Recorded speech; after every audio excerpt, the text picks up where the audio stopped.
Hai, apa kabar? Selamat pagi, siang, sore, malam di sana. Di sini cerita kita masih jam 7.15 pagi. Kita pergi ke kebun, cari tomat untuk buat pasta tomat yang pertama kalinya. Menurut searching, jenis tomat yang dicari itu yang banyak dagingnya dan lebih sedikit air, jadi yang sekel gitu ya. Kelihatannya ada nih beberapa yang sudah matang pohon. Kita petik aja ya. Nah, ini sebenarnya bukan jenis yang berdaging banyak gitu, masih masih ada banyak airnya. Jadi, tapi nggak apa-apa, kita petik aja. Bisa dibikin pasta tomat atau nanti kita makan di salad ya, atau makan mentah gitu aja. Jadi seperti buah. Tomat tuh buah atau sayur ya?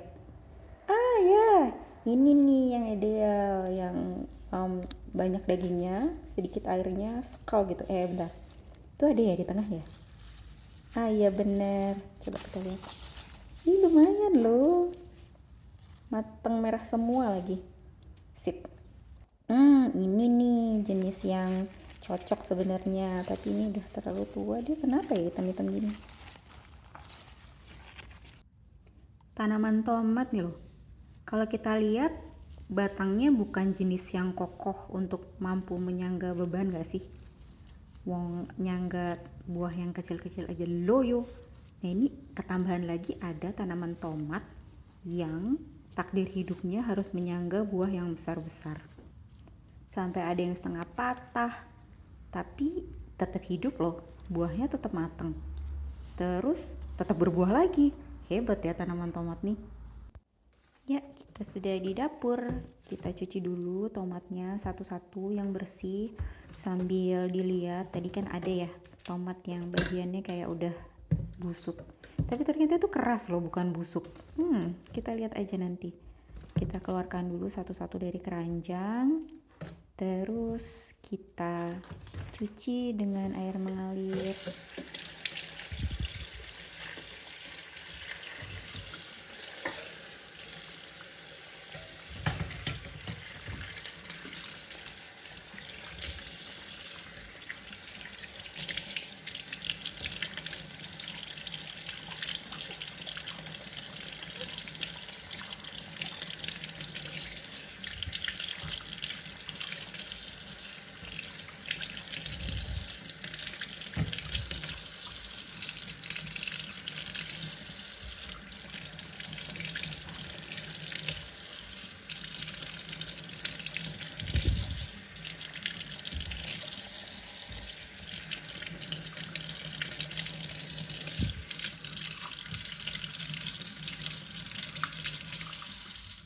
Adem ya suara air mengalirnya, sampai ke hati ademnya. Nah, tomatnya udah bersih. Selanjutnya kita iris sedikit aja di permukaan pakai pisau. Nggak tajam kan pisau Anda? Ya, dikit aja bentuk silang. Ini katanya bisa mempermudah mengupas kulitnya nanti setelah direbus sebentar aja. Nggak usah lama-lama, yang penting dia bisa agak longgar gitu kulitnya. Oke, nah ini airnya udah mendidih, langsung kita masukkan aja tomatnya satu-satu. Hati-hati muncrat, dia panas airnya ya. Lumayan.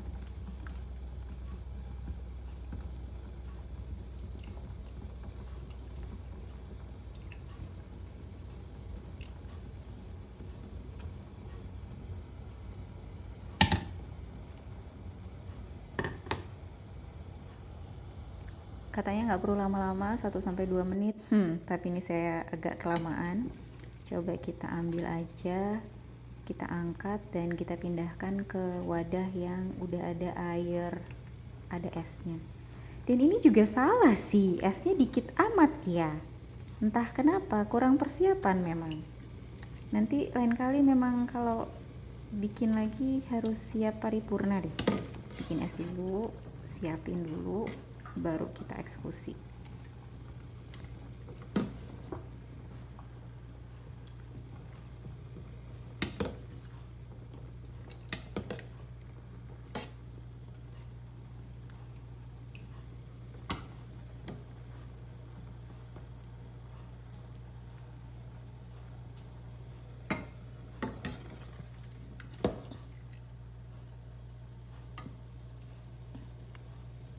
Oke, sudah semua. Tahap selanjutnya adalah kita kupas kulitnya, terus kita bersihkan.